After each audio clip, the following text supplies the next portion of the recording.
नमस्कार दोस्तों, मैं हूँ गोविंद और आप सुन रहे हैं हॉरर कहानी, वो भी मेरी ज़ुबानी। दोस्तों, आज फिर से एक नई कहानी आपके सामने हाजिर है। वैसे तो आपने बहुत सी हॉरर कहानियाँ सुनी होगी, लेकिन मुझे पूरी उम्मीद है कि आज की यह हमारी कहानी सुनकर आपको सच में डर का एहसास होने वाला है। बस मेरी आपसे इतनी गुजारिश है कि आप अगर इस कहानी को पूरा सुनेंगे तो सच में बहुत ज़्यादा मज़ा आने वाला है। साथ ही अगर आप पहली बार हमारे इस चैनल पर आए हैं तो चैनल को अभी सब्सक्राइब कर लीजिए।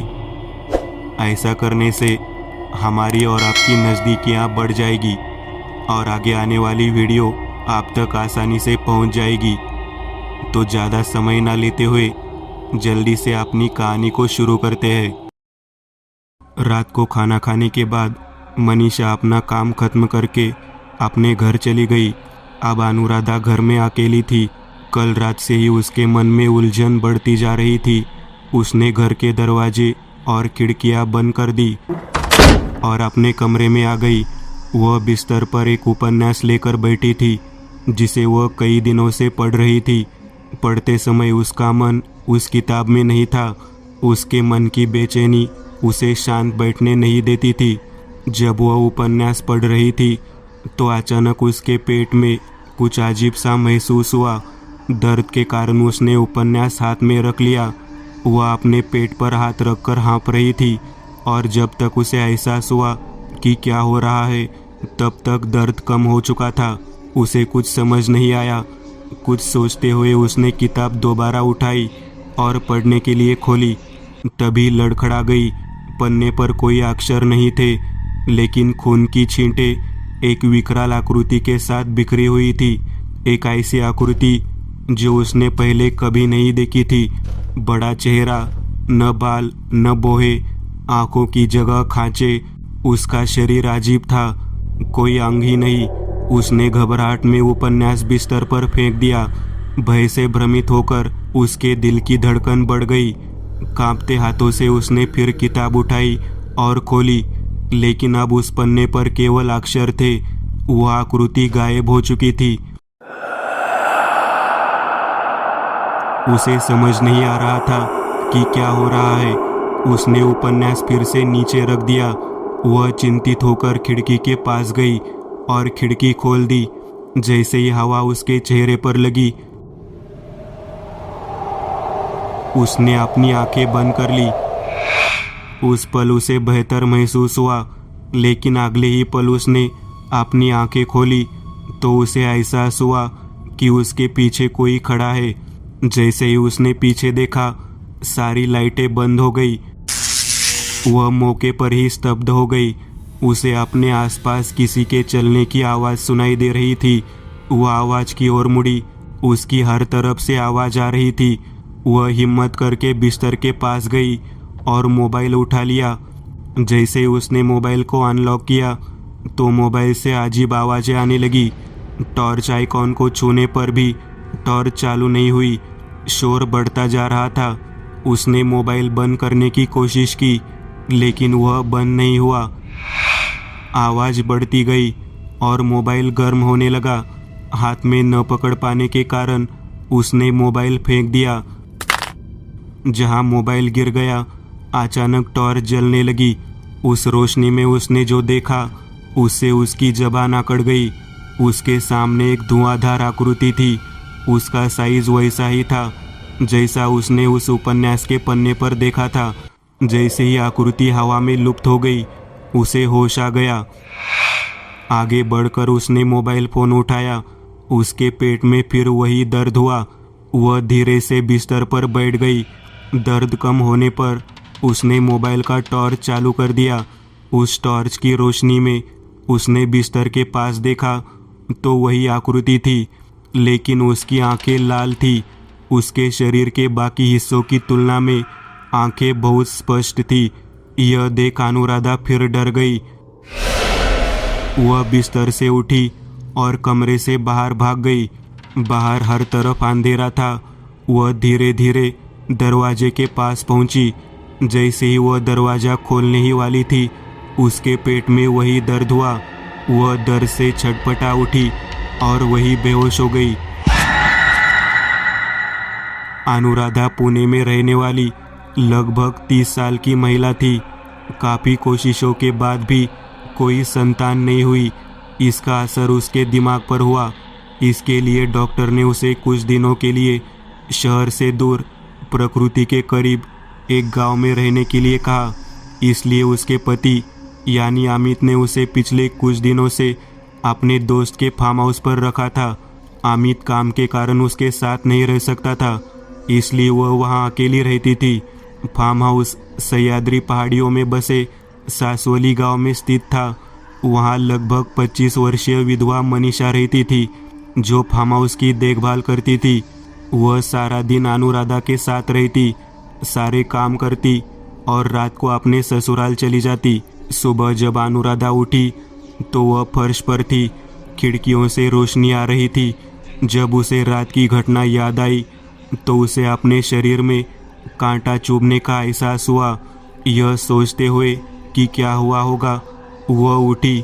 थोड़ी देर बाद वह नहा के बाहर आई तो कोई दरवाज़ा खटखटा रहा था। उसने दरवाज़ा खोला तो वह मनीषा थी। आ गई तू? आज तू देर से क्यों आई? अनुराधा ने पूछा। दीदी, वो मंदिर जाना था। आज गांव में मेला है। कौन सा मंदिर? गांव में भैरोबा का एक पुराना मंदिर है। तो क्या तुम मुझे ले जाओगी? मैं भी देखना चाहती हूँ कि मेला कैसा होता है। हाँ ज़रूर। अब मैं खाने के लिए कुछ बनाती हूँ। वो खा के निकलते हैं।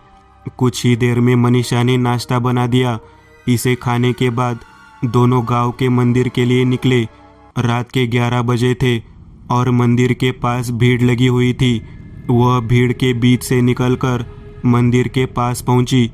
अनुराधा के पेट में जलन होने लगी। पूरा शरीर जल रहा था।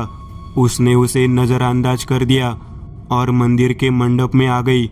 उसके शरीर में जलन अब बहुत बढ़ गई। पेट में आग जल रही थी। उसे समझ नहीं आया कि क्या हो रहा है। वह वैसे ही मंदिर परिसर में प्रवेश कर गई। फिर वह ठीक से खड़ी नहीं हो पा रही थी। उसे पसीना आ रहा था। गर्भगृह अभी भी कुछ दूरी पर था, लेकिन अब वो आगे नहीं बढ़ पा रही थी। मनीषा, मैं और नहीं चल सकती। क्या हुआ दीदी? पेट में जलन हो रही है। ऐसे अचानक? 1 मिनट पहले सब कुछ ठीक था। हाँ, लेकिन मुझे नहीं पता। मेरी सांसें बहुत फूल रही है। ठीक है दीदी, चलिए वापस चलते हैं। कुछ ताज़ी हवा लेते हैं। मनीषा उसे मंदिर के बाहर एक पेड़ के नीचे ले गई। अनुराधा को अच्छा महसूस होने लगा था। उसकी सूजन धीरे धीरे कम हो गई। कुछ देर तक वह वैसे ही बैठी रही। पानी पीकर वे दोनों घर वापस आ गए। अनुराधा सोफे पर बैठ गई। मनीषा शरबत लेकर आई और वही बैठ गई। क्या हुआ दीदी? मतलब अचानक? हमने तो मंदिर में प्रवेश ही नहीं किया। मुझे नहीं पता कि क्या हुआ। मतलब ये मेरे साथ पहली बार हुआ है। मुझे अन्य समस्याएं भी है। मैं सहमत हूँ, इसलिए मैं यहाँ हूँ। लेकिन मुझे इस तरह की परेशानी कभी नहीं हुई। कुछ तो होगा। आप तुम्हें अच्छा लग रहा है ना? चलो तैयारी करो, फिर खाना खाएंगे। दोपहर के भोजन के कुछ देर बाद मनीषा घर गई तो अनुराधा अपने कमरे में बिस्तर पर लेटी हुई थी। उसके मन में रात के विचार और मंदिर में जो कुछ हुआ उसके विचार आने लगे। एक कौवा खिड़की पर आकर बैठ गया। कौवे की नज़र अनुराधा पर टिकी थी। अनजाने में अनुराधा की आंख लग गई। बाहर आकाश में बादल उमड़ रहे थे। चूंकि आषाढ़ कृष्ण पक्ष था, मानसून पूरे शबाब पर था। कमरे में अंधेरा था। इसी बीच जोर से बिजली चमकी। उस आवाज से अनुराधा जाग गई। फिर उसे नींद नहीं आई। शाम के 5 बजे थे। वह उठकर शीशे के सामने आई और अपने बालों को बांधते हुए उसने साफ देखा कि एक आकृति उसके पीछे दरवाजे की ओर चली आ रही है। उसने पीछे मुड़कर देखा तो वहाँ कोई नहीं था। वह डर गई। तभी दरवाजा बजा। वह वैसे ही बाहर आ गई। मनीषा आ गई थी। उसे देखकर अनुराधा को हिम्मत मिली। मनीषा काम कर रही थी। अनुराधा उसके बगल में खड़ी थी। मनीषा, अगर मैं तुझे कुछ बताऊंगी तो तू किसी और को नहीं बताएगी? बोलिए दीदी, मैं क्यों कुछ कहूँगी? पिछले 2 दिनों में कुछ हुआ है जिसे महसूस तो किया जाता है लेकिन समझा नहीं जाता। मेरा दिल खोखला हो चुका है। मतलब कुछ अजीब है लेकिन मैं समझ नहीं पा रही हूँ। मैं कुछ ऐसा देख रही हूँ जो नहीं देखा जाना चाहिए। तो क्या तुमने भूत देखा? मैं ऐसा नहीं कह सकती लेकिन कुछ तो बात ज़रूर है। ठीक है, यहाँ गांव में एक जगन्या मांत्रिक है, वो भूतों को भगाता है। उसके पास चले क्या? मैं मांत्रिक या कुछ और इनके जाल में नहीं फंसना चाहती। मुझे लगा इसलिए मैंने तुझे बताया, और कुछ नहीं। अनुराधा बात तो कर रही थी लेकिन उसका मन कल रात के बारे में सोच रहा था। उसने जो देखा वह निश्चित रूप से सामान्य नहीं था। खाना खाने के बाद जब मनीषा चली गई तो अनुराधा को घर में अकेलापन महसूस हुआ। बाहर सन्नाटा था। उसने बाकी लाइटें बंद कर दी और अपने कमरे में आ गई। उसने कमरे का दरवाज़ा बंद किया और बिस्तर पर बैठ गई। बाहर एक पेड़ पर एक कौवा बैठा था। उसकी काँव काँव की आवाज़ से वह परेशान हो गई। वह खिड़की बंद करने के लिए उठी लेकिन सामने पेड़ को देखकर वह कांप उठी। वह एक पीपल का पेड़ था और उस पेड़ पर कुछ बैठा हुआ था, सफ़ेद रंग का। उसने खिड़की बंद कर दी और बिस्तर पर बैठ गई। अब उसे किसी के साथ की ज़रूरत थी लेकिन वह इतनी रात को मनीषा को नहीं बुला सकती थी। उसने कमरे में लाइट जला रखी थी और लेट गई। कुछ देर बाद वह सो गई। उसके शरीर पर कुछ गिरने से उसकी नींद खुल गई। उसने जो देखा वह एक पीपल का पत्ता था। वह डर कर उठ बैठी। वह घर में नहीं थी, वह उसी पीपल के पेड़ के नीचे थी। हर तरफ अंधेरा था, हवा चल रही थी। उसने ऊपर देखा, पेड़ अजीब तरह से ऊपर फैला हुआ था। अंधेरे में उसकी पत्तियां और शाखाएं अभी भी डरावनी थी लेकिन यह उससे भी अधिक डरावना था। एक शाखा पर बैठी वह सफ़ेद आकृति। अनुराधा उस आकृति को देखती है और महसूस करती है कि यह वही आकृति है जो उसने घर पर देखी थी। उसके मुंह से दबी दबी आवाज़ निकली। वह चिल्ला रही थी लेकिन आवाज़ नहीं निकल रही थी। वह खड़ी हुई और सीढ़ियों से नीचे जा रही थी। तभी उसे पीछे से झटका लगा और वह नीचे गिर गई। जब उसने पीछे मुड़कर देखा तो वह आकृति उसके ऊपर थी। धीरे धीरे वह नीचे आई। वह उसके शरीर के पास आई और गायब हो गई। अनुराधा जोर से चीखते हुए बिस्तर पर उठ बैठी। उसने एक सपना देखा था। उसका ध्यान दीवार पर लगी घड़ी पर गया।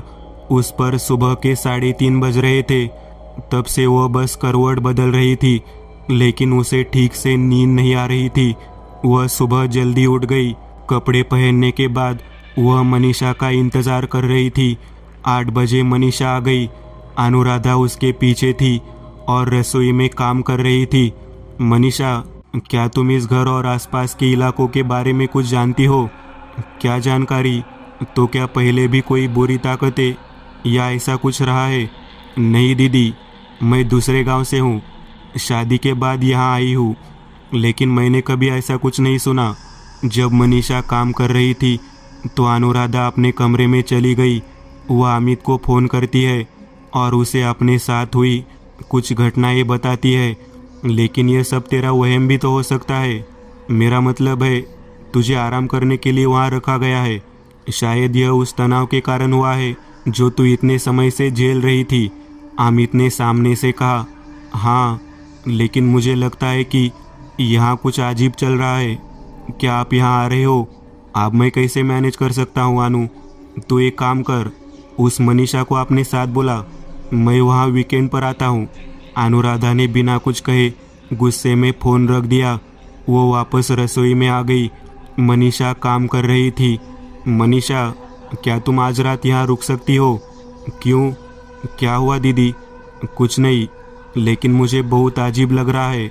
मैं एक काम करती हूँ, रात को अपने घर चली जाती हूँ। सब कुछ तैयारी करके फिर वापस यही आ जाती हूँ। हाँ चलेगा। दिन ऐसे ही बीत गया। रात करीब 10 बजे मनीषा अनुराधा के पास आई। रात को मनीषा हॉल में और अनुराधा अपने कमरे में सो रही थी। सारी लाइटें बंद थी। रात करीब 12 बजे मनीषा की नींद खुली। किसी चीज के टकराने की आवाज़ आ रही थी। वह आवाज़ की ओर चल रही थी। आवाज़ अनुराधा के कमरे से आ रही थी। दरवाज़ा खुला था। उसने धक्का देकर दरवाज़ा खोला। कमरे में सफ़ेद नाइट बल्ब की हल्की रोशनी थी। मनीषा का ध्यान बिस्तर पर गया। अनुराधा अभी भी सो रही थी, लेकिन वह अपने दोनों हाथ गद्दे पर मार रही थी, मानो कोई उसे पकड़कर रख रहा हो। जैसे ही मनीषा उसे जगाने के लिए आगे आई, उसने अपनी आंखें खोली। यह देखकर मनीषा पीछे हट गई। अचानक अनुराधा उठ बैठी। उसका चेहरा खींचा हुआ लग रहा था। उसकी आंखें अंदर धसी हुई थी। उन पर हल्का लाल रंग था। वह यंत्रवत उठी और अपना हाथ मनीषा की ओर बढ़ा दिया। उसने मनीषा का गला पकड़ लिया। मनीषा उसकी पकड़ से छूटने की कोशिश कर रही थी, लेकिन अनुराधा की पकड़ मजबूत थी। मनीषा संघर्ष कर रही थी। तभी उसके हाथ में पानी की बोतल लगी। उसने बोतल अनुराधा के सिर पर डाल दी। अचानक अनुराधा ऐसे उठी जैसे नींद से जाग गई हो। तू यहाँ? मैं क्या? अनुराधा को कुछ समझ नहीं आ रहा था। दीदी, आप ये क्या कर रही थी? मैंने क्या किया? आप मुझे मारने वाली थी। कुछ भी। मैं तुम्हें क्यों मारूं? आपका चेहरा भी अजीब लग रहा था, जैसे आपके चेहरे पर कोई और हो। मुझे समझ नहीं आ रहा कि क्या हो रहा है। दीदी, कल मैंने आपसे कहा था, निश्चित रूप से यह कुछ बाहरी है। मुझे भी ऐसा ही लगता है। तूने कहा था ना वो जगन्या, क्या हम उसके पास जा सकते हैं? चलो कल सुबह चलते हैं। ठीक है। अब मैं कुछ भी करूं, दरवाज़ा मत खोल। मेरी वजह से तुझे परेशानी नहीं होनी चाहिए। उस रात दोनों में से कोई भी ठीक से सोया नहीं। अनुराधा के मन में कई विचार थे। सुबह 9 बजे के बीच वे दोनों जगन्या के पास जाने के लिए निकले। उसका घर पुराना था। सुबह का समय होने के कारण वहाँ कोई अन्य लोग नहीं थे। वह घर आ गई। जगन्या एक कमरे में बैठा था। अंदर जाते ही अनुराधा की नज़र उस पर पड़ी। वह लगभग 40 के आसपास का था। दाढ़ी के सफ़ेद गुच्छे उठे हुए, बाल कुछ कुछ पीछे हटे हुए, धोती और बंडी पहने, गले में एक प्रकार का हार, माथे पर बुक्का। क्या हुआ मनीषा, आज यहाँ? नीचे बैठो, जगन्या ने इशारा करते हुए कहा। ये अनुराधा दीदी है, पुणे की रहने वाली, लेकिन फिलहाल गांव में है। इनके साथ कुछ अजीब हो रहा है। कैसा अजीब? अनुराधा ने उसे संक्षेप में बताया कि क्या हुआ था। तो लगता है उस घर में कुछ है। तो फिर क्या करे? मनीषा ने पूछा। मैं आज रात वहाँ आऊँगा, देखते हैं क्या है वो। वे दोनों घर आ गए। मनीषा पूरे दिन वही थी। रात को वह अपने घर गई और वापस आ गई। रात करीब 10:30 बजे जगन्या आया। मैं पहले पूरा घर देखना चाहता हूँ। वह उन दोनों के साथ घर में टहल रहा था। मुख्य हॉल, उसके एक तरफ रसोई घर, उसके बगल में कमरा और हॉल के दूसरी तरफ एक कमरा, पीछे बाथरूम और उसके आगे पीछे का दरवाज़ा। वे घूमे और हॉल में आ गए। इस घर में निश्चित रूप से कुछ है, लेकिन मुझे नहीं पता कि यह क्या है। एक पूजा जोड़नी होगी। यह आज संभव नहीं है, क्योंकि इसके लिए कुछ सामग्री की आवश्यकता होती है। कल हम वो पूजा करेंगे। लेकिन आज का क्या? मतलब हम यहाँ कैसे रह सकते हैं? मैं अभी इस घर में थोड़ा पानी छिड़कता हूँ, जिससे तुम्हें कोई नुकसान नहीं होगा। जगन्या ने पूरे घर में पानी छिड़का और वह अपने घर वापस चला गया। दोनों के मन में एक दृढ़ निश्चय हो गया। मनीषा अपने घर चली गई। अनुराधा उस घर में अकेली सो रही थी। उस रात अनुराधा बहुत गहरी नींद सोई। अगले दिन जब मनीषा आई तो घर का दरवाज़ा बंद था। उसने काफ़ी देर तक घंटी बजाई, लेकिन अनुराधा ने दरवाज़ा नहीं खोला। फिर उसने अनुराधा को फ़ोन किया। आवाज़ सुनकर अनुराधा जाग गई। वह किसी तरह उठी। उसने फ़ोन उठाया। दीदी, दीदी जल्दी से दरवाज़ा खोलो, मनीषा ने सामने से लगभग चिल्लाते हुए कहा। अनुराधा झट से उठी और मुख्य दरवाज़ा खोल दिया। क्या हुआ? उसने मनीषा की ओर देखते हुए पूछा। दीदी, जगन्या मर गया। क्या? कैसे? कुछ अजीब हुआ है। सुबह उसकी पत्नी ने देखा, कमरे में वही शरीर टेढ़ा पड़ा था, जैसे कोई छड़ी टूट गई हो। अनुराधा ने अपना माथा पीट लिया। क्या हो गया ये? और अब क्या करे? मुझे भी नहीं पता। अनुराधा ने अमित को फ़ोन किया। रोते हुए उसने उसे बताया कि क्या हुआ था। रो मत अनु, मैं देखूंगा क्या करना है, अमित ने सामने से कहा। अनुराधा का दिन तनाव में गुजरा। उसे डर था कि क्या होगा। उसे इस बात का प्रबल एहसास था कि जगन्या के साथ जो हुआ वह उसकी वजह से हुआ। दिन में भी वह घर में डरती रहती थी। मनीषा उसके साथ होते हुए भी ऐसा लग रहा था घर में कुछ और भी है। दोपहर का समय था। अचानक अनुराधा के पेट में दर्द हुआ। दर्द इतना तेज था कि वह गिर पड़ी। सामने कोने में उसे वही सफ़ेद आकृति दिखाई दी। जब उसे होश आया तो वह बेडरूम में थी और अमित उसके सामने खड़ा था और दूसरी तरफ 2 लोग और खड़े थे। अमित, तुम यहाँ? और ये कौन है? अनु, ये एकदंत है, हमारी मदद के लिए यहाँ है। ऐसी अलौकिक चीज़ों का उनका अध्ययन बहुत ऊंचा है और यह केशव उनका साथ देता है। अनुराधा बिस्तर पर उठ बैठी। मनीषा सबके लिए चाय लेकर आई। लेकिन अमित, तुम इन्हें कैसे जानते हो? अरे मैंने सुबह केदार को फ़ोन किया था, बताया था कि तुम्हारे साथ क्या हो रहा है, तो उसने मुझे इनका नंबर दिया। मैंने इन्हें फ़ोन किया और पूरी घटना संक्षेप में बताई, और जब मैंने इसे सुना तभी मुझे इसकी गंभीरता का एहसास हुआ, एकदंत ने कहा। हम दोपहर को पुणे से निकले। जब हम यहाँ पहुँचे तो तुम बेहोश थी, अमित ने कहा। अच्छा, ये बताओ कि यह सब कब शुरू हुआ? मतलब तुम्हें यहाँ आए हुए लगभग 10 दिन हो गए हैं, एकदंत ने कहा। हाँ, लेकिन यह सब 2 दिन से शुरू हुआ, अनुराधा ने कहा। तो उससे पहले कुछ हुआ जिससे इसकी शुरुआत हुई? जिस तरह से आपके पेट में जलन हो रही है या जो आकार आप देखते हैं वह सरल नहीं है। हाँ, लेकिन और कुछ नहीं हुआ? एकदंत उसकी ओर देख रहे थे। उन्होंने उसकी आंखों में कुछ और ही देखा। अनुराधा, लगता है तुम कुछ छिपा रही हो। अगर तुम सच बताओगी तो ही हम कुछ कर सकते हैं, लेकिन मुझे नहीं पता कि कैसे बताऊं। या हम ही है, बेझिझक कहो। अनुराधा ने जो कहानी बताई वह कुछ इस तरह थी। 3 दिन पहले अनुराधा घर में अकेली थी, तभी घर का दरवाज़ा बजा। उसने दरवाज़ा खोला। एक महिला खड़ी थी।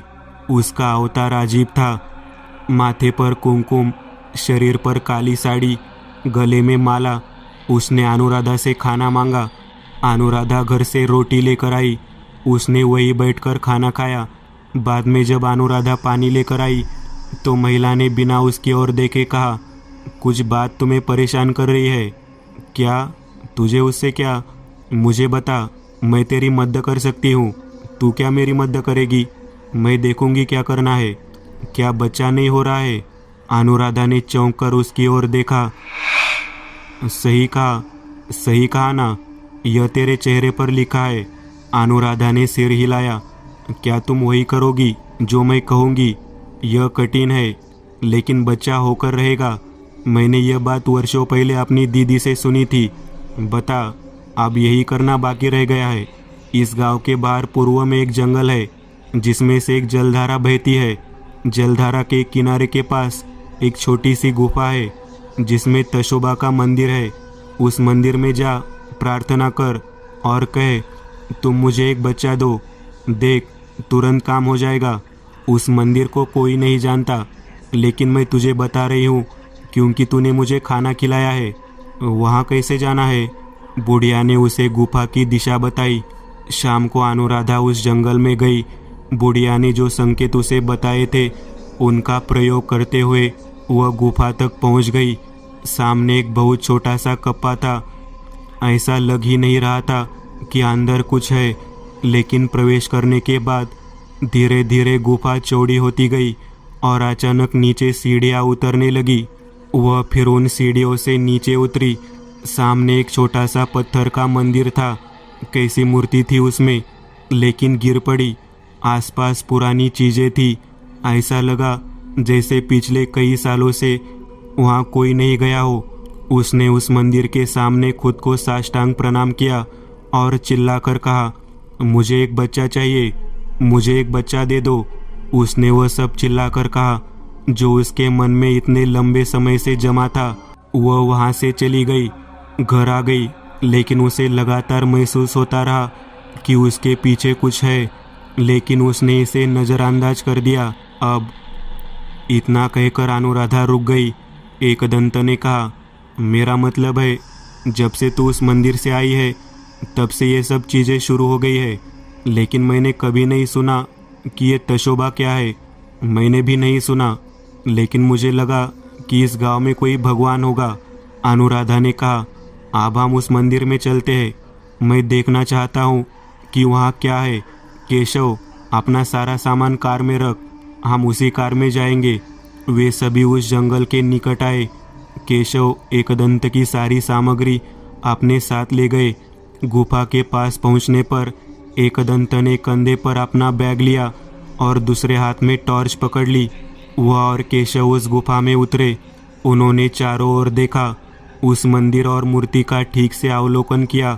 वहाँ की कुछ चीज़ें मिट्टी समेत वापस बाहर आ गई। अनुराधा, तुमने ठीक से नहीं देखा, लेकिन मंदिर की वह मूर्ति टूट गई है और उस टुकड़े के पीछे एक अजीब सी मूर्ति खुदी हुई है।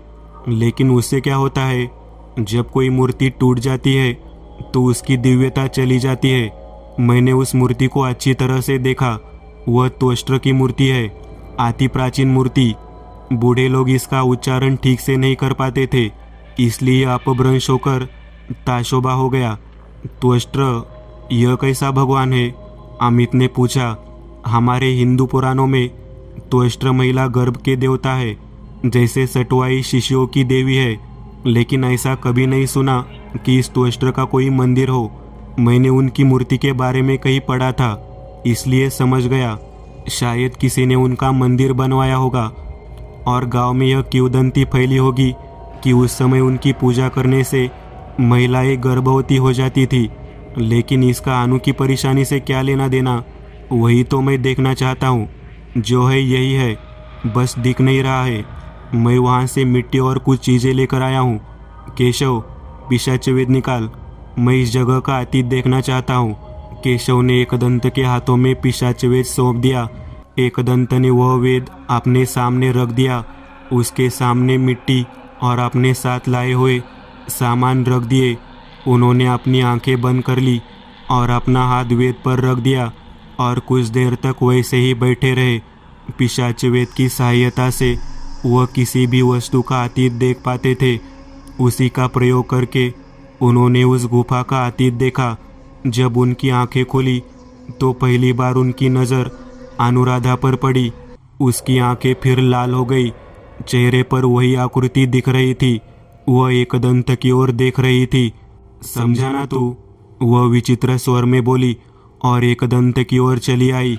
एकदंत ने उसके माथे पर हाथ रखकर उसे रोका और उनके कंधे पर रखे बैग से करे के जल की बोतल निकाली। पानी की छींटे अनुराधा के चेहरे और सिर पर पड़े। उसे अचानक होश आ गया। अनुराधा ने रोते हुए चेहरे के साथ कहा, एकदंत, मैंने अभी कुछ किया है, लेकिन मुझे नहीं पता। कुछ नहीं, इस पर ध्यान मत दे। जितना हो सके उतना खुद पर नियंत्रण रख। तेरे पास बस इतना ही है।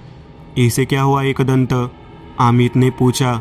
सब कुछ बताऊंगा, लेकिन समय आने पर। अभी हमें बहुत कुछ करना है। एकदंत ने पिशाच वेद को सामने रखा। इसके कई पन्ने पलटे। आखिरकार वे एक पन्ने पर आकर रुक गए। उन्होंने उस पर लिखी जानकारी पढ़ी। सूर्यास्त हो रहा था। माहौल अंधकारमय हो रहा था। केशव, दूसरे थैले से वह अष्टसुंदा ऊद निकाल। एकदंत ने केशव की ओर देखते हुए कहा। केशव ने वह ऊद की पुड़ी एकदंत को दे दी। उसने उसे अपने हाथ में लिया और सभी दिशाओं में उड़ा दिया। अचानक रोशनी बढ़ गई। उन्होंने करे के जल से अखाड़ा तैयार किया। हर कोई इसी में ही रहेगा, कोई भी इससे बाहर नहीं निकलेगा, चाहे कुछ भी हो। संयोग से रोशनी धीमी थी, हवा चल रही थी। अचानक गुफा के ऊपर स्थित पीपल का पेड़ हिलने लगा। सबका ध्यान उधर गया। उस पेड़ पर अनगिनत काली आकृतियां लटकी देखकर हर कोई हैरान रह गया। उस पर ध्यान मत दो, वे कुछ नहीं करेंगे, वे सिर्फ मध्यगार है, एकदंत चिल्लाए। अचानक जमीन हिलने लगी। उस गुफा से अजीब अजीब सी आवाजें आने लगी, जिससे मन कांप उठा। तभी अनुराधा के पेट में फिर दर्द हुआ। वह नीचे गिर गई। आसपास के पेड़ों के बीच से कुछ झांक रहा था। अनुराधा उठकर बैठ गई, जबकि एकदंत हाथ में ऊद लेकर कुछ बड़बड़ा रहे थे। उसने एक हाथ से एकदंत का पैर पकड़ लिया और उन्हें दूर धकेल दिया। वे अखाड़े से बहुत दूर गिर गए। अचानक एक पेड़ से दूसरे पेड़ पर अजीब आकृतियां उनकी ओर छलांग लगाने लगी। वे विकराल छायाएं एकदंत पर चारों ओर से पड़ी। अंधकार ने उन्हें घेर लिया। केशव और बाकी सभी लोग स्तब्ध होकर वहां देख रहे थे। इतने में उन आकृतियों में से एक प्रकाश पुंज निकला और चारों तरफ फैल गया। वे आकृतियां दूर चली गई और हवा में गायब हो गई। एकदंत उठ खड़े हुए। उनके माथे पर चोट लगी थी। वहां मनीषा और अमित ने अनुराधा को अखाड़े में रोक रखा। एकदंत अखाड़े में उतरे। उन्होंने बैग से एक धागा निकाला और अनुराधा के पेट पर लपेट दिया। करे का जल उसके पूरे शरीर पर छिड़का गया। वह शांत हो गई। केशव, बैग से एक बड़ी टॉर्च निकाल और मेरे साथ इस गुफा तक चल। आप जो होगा होने दे, बहुत हुआ इनका। एकदंत और केशव उस गुफा में आए। गुफा की छत पर आसपास की दीवारों पर लाल आकृतियां लटकी हुई थी, जो उन दोनों को देख रही थी। और सामने की तरफ वह अजीब पत्थरों की मूर्ति खून की तरह लाल है। एकदंत ने तुरंत अपने थैले से एक सफ़ेद खंजर निकाला, जिसमें कई तार लगे हुए थे। खंजर साधारण धातु का नहीं लग रहा था। एकदंत, यह खंजर, लेकिन ये तो। केशव अभी भी बोल रहा था। उसकी बात काटते हुए एकदंत बोले, इसे कभी बाहर नहीं निकाला गया, यही ना? केशव ने हाँ में सिर हिलाया, क्योंकि अब तक इसकी ज़रूरत नहीं पड़ी। लेकिन आज हम ख़त्म करना चाहते हैं उन सभी को। लेकिन यह क्या है? कितनी भयानक आकृति है। शैतान के हस्तक। तो वह कहानी जो महादेव बाबा हमें सुना रहे थे, क्या वे हस्तक वास्तविक है? हाँ, और इन्हें ख़त्म करना जरूरी है। एकदंत ने गुफा के मध्य में उस खंजर से मिट्टी पर एक घेरा बनाया। जैसे उन्होंने खंजर को घुमाया, चिंगारियां उड़ने लगी। बुरी ताकत को चुनौती देने वाली ऊर्जा वहां प्रकट हुई थी। उन्होंने खंजर अपने सामने रखा। कुछ मंत्रों का उच्चारण बहुत स्पष्ट ऊंचे स्वर से अच्छे से उच्चार किया। उस खंजर पर एक मोरपीस खोदा गया और घूमकर खंजर को गुफा में फेंक दिया। खंजर घूमता रहा, दीवार से टकराता रहा। जिस हस्तक को उसने मारा उसमें आग लग गई। गुफा में जलते हुए हस्तकों की आकृतियां ढह रही थी। पूरी गुफा रोशनी से जल रही थी। वह घूमकर एकदंत के सामने गिर पड़ी। वह शैतान के हस्तक की राख लेकर लौटी थी। उन्होंने उसे कपड़े से उठाया और एक थैले में रख लिया। चल केशव, अब अगला काम, कहते हुए वह उस मंदिर के पास आ गए। उन्होंने वहां पड़ी त्वष्ट की मूर्ति उठा ली। उसे अपने सामने रखकर उन्होंने पिशाचवेद खोला। इसमें उन्होंने वह पन्ना खोला जो उन्होंने कुछ समय पहले खोजा था। उन्होंने थैले से खंजर निकालकर अपनी एक उंगली पर खंजर घुमाया। उसे बहते रक्त की धार को उन्होंने मूर्ति के टूटे हुए कट पर पकड़ लिया और जोर जोर से वेदों के मंत्रों का उच्चारण करने लगे। जैसे ही रक्त मूर्ति में प्रवाहित हुआ, मूर्ति जुड़ गई और अंततः मूर्ति पूरी तरह जुड़ गई और उसमें से सुनहरी रोशनी निकलने लगी। रोशनी सीधे दीवार पर लगी, मूर्ति की ओर फैल गई। पल भर में दीवार पर लगी मूर्ति राख में तब्दील हो गई। उन्होंने त्वष्ट की मूर्ति को वापस उस मंदिर में रख दिया और वे दोनों बाहर आ गए। बाहर अंधेरा था। यहाँ का काम तो हो गया, अब अगला काम घर पर करते हैं। एकदंत ने सबकी ओर देखते हुए कहा। सब लोग घर आ गए। अनुराधा बेडरूम में सो रही थी। अमित उसके पास बैठा था। एकदंत, केशव और मनीषा बाहर बातें कर रहे थे। देख मनीषा, मुझे कुछ दुर्लभ पेड़ चाहिए। क्या यहाँ आसपास कोई वाटिका या देवराई है? मनीषा ने सोचते हुए कहा। यहाँ नहीं, पड़ोस के गांव के पास एक देवराई है। तो ठीक है, आप तो आराम कर, हम कल सुबह सूरज उगते ही वहाँ चलेंगे। एकदंत और केशव भी वही सोफे पर सो गए। उस रात अनुराधा को कोई कष्ट नहीं हुआ। सुबह हुई तो एकदंत, केशव और मनीषा बाहर आए। कुछ देर बाद वे उस देवराई के पास आए। प्रवेश करते समय एकदंत ने एक एक करके हर एक पेड़ को अच्छे से देखा। उन्हें वहाँ वे 3 पेड़ मिले जो वे चाहते थे। एक पेड़ नहीं मिला। वे तीनों उन पेड़ों के पत्ते लेकर घर लौट आए। एकदंत ने इंद्रवारुणी, औदुंबर और चंद्रशूर नाम के 3 पेड़ों की पत्तियां निकाली। इसमें हींग, नमक, नींबू का अर्क और करे का पानी मिलाया। फिर उन्होंने बैग से एक ऊद निकाला। उन्होंने उसे अपने सामने रखा और कुछ संज्ञाओं का उच्चारण करके उसे अर्क में मिला दिया। उन्होंने यह मिश्रण अनुराधा को पीने के लिए दिया। जैसे ही मिश्रण पेट में गया, अनुराधा को अत्यधिक दर्द हुआ और उसने उल्टी कर दी। उल्टी से काला रेंगने वाला प्राणी निकला। एकदंत ने अपनी खंजर निकालकर आत्मा के शरीर में घुसा दी। वहाँ आग लग गई और वह जीव जलकर राख हो गया। अमित हक्का बक्का यह सब देख रहा था। अनुराधा अब उठ बैठी थी। अरे एकदंत, ये क्या चल रहा है? क्या आप मुझे अभी बता सकते हैं? बताता हूँ, मैं तुम्हें सब कुछ बताता हूँ। अनुराधा के पेट में शैतान का गर्भ था। एकदंत ने अमित और अनुराधा की ओर देखते हुए कहा। क्या यह कैसे संभव है? जिस त्वष्ट के सामने तुमने उस दिन गुफा में बच्चे की भीख मांगी थी, वह त्वष्ट नहीं था। उसका अस्तित्व कब का जा चुका है। उस समय शैतान वहाँ मौजूद था। 200 साल पहले कुछ मूर्ख लोगों ने गुफा में स्थित त्वष्ट की मूर्ति को तोड़कर वहाँ शैतान को स्थापित कर दिया था।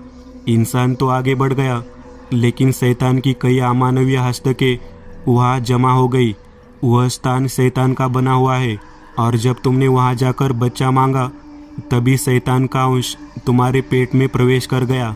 उसके मानव रूप के एक हिस्से को इस दुनिया में प्रवेश करने के लिए मंजूरी मिल गई। लेकिन फिर मैं देख सकी वो क्या था। तेरे अंदर शैतान का एक अंश था, इसलिए शैतान तेरे चारों ओर घूम रहा था। उस अंश के कारण तू अपने चारों ओर अजीब चीज़ें घटित होते हुए देख रही थी, क्योंकि मानव शरीर शैतान का भार इतनी आसानी से नहीं सह सकता। लेकिन फिर आपने कल गुफा के पास क्या किया? जब मैंने उस गुफा का अतीत देखा, तभी मुझे सब कुछ समझ आया। शैतान की स्पष्ट शक्ति उसके हस्तक में है, इसलिए उस गुफा के आसपास हस्तक खत्म करना जरूरी था। उस गुफा के अंदर और बाहर हस्तक समाप्त करने के बाद शैतान की शक्ति कमज़ोर हो गई। तब मैंने त्वष्ट की उस मूर्ति में पुनः प्राण प्रतिष्ठान किया। जब वो मूर्ति मिली तो उसकी शक्ति ने शैतान को हरा दिया और उसकी शक्ति वही समाप्त कर दी। और मुझे जो परेशानी हुई वो, क्योंकि शैतानी गर्भ तेरे पेट में था, तो तेरे पेट में दर्द हो रहा था। तेरे अंदर शैतान का वह हिस्सा तेरे साथ उन अजीब चीज़ों को घटित कर रहा था। और जब तुम मंदिर गई तो वहाँ की पवित्र ऊर्जा गर्भ द्वारा सहन नहीं की गई, इसलिए तेरे पेट में जलन होने लगी। मैं एक बात पूछना चाहती हूँ एकदंत, जगन्या के साथ क्या हुआ? क्या इसमें कोई शैतान शामिल था? हाँ, जगन्या शैतान के बीच आ रहा था, इसलिए शैतान के हस्तकों ने उसे मार डाला। जगन्या उन्हें रोकने में असमर्थ था। उस आर को पीने के बाद वास्तव में क्या हुआ? अनुराधा ने पूछा। उस औषधि में कई दिव्य जड़ी बूटियाँ के अर्क थे, जिसका प्रभाव आपके शरीर में शैतानी तत्वों को बाहर निकालना था, और उस खंजर से मैंने उसे नष्ट कर दिया। मैं बस यह पूछना चाहती थी कि जब वो हस्तक तुम्हारे ऊपर पड़ा तो वास्तव में क्या हुआ? केशव ने पूछा। मैंने अभी खंजर निकाला ही था कि वह अचानक मेरी ओर आ गया, और उस खंजर में यह गुण है कि बुरी ताकत जितनी उसके करीब जाती है, वह उतना ही अधिक घातक वार करती है। जब वह मेरे पास आए तो अचानक मेरे हाथ से खंजर छूट गया और गोल गोल घूमकर उन हस्तकों पर गिर पड़ा। लेकिन वह खंजर कहाँ से आया? केशव, जब मेरे पूर्वज चिमाजी शंभाला गए थे तो उन्हें यह खंजर वही मिला था। यह बहुत ही प्राचीन खंजर है। इसका प्रयोग सही समय पर ही करना होता है। एकदंत, आपने हमें उस भयानक शैतान की छाया से बचाया। आपको धन्यवाद कैसे दूं? अनुराधा ने कहा, इसकी कोई जरूरत नहीं है। अज्ञानता मनुष्य से कुछ भी छीन सकती है। आप अपना ध्यान रखो। एकदंत वहां से वापस अगली यात्रा की ओर चल दिए। दोस्तों, आज के लिए बस इतना ही। अगर आपको यह कहानी अच्छी लगी हो तो लाइक कीजिएगा। आप में से कई लोग बिना लाइक किए भाग जाते हैं। अगर आपने वीडियो को लाइक किया तो मुझे अच्छा लगेगा और ऐसे ही डरावनी कहानियाँ बनाने के लिए मुझे एनर्जी मिलेगी। तो लाइक ज़रूर करिएगा और अभी तक आपने चैनल को सब्सक्राइब नहीं किया तो तुरंत सब्सक्राइब करिएगा और बगल वाली घंटी को दबाना ना भूलिएगा।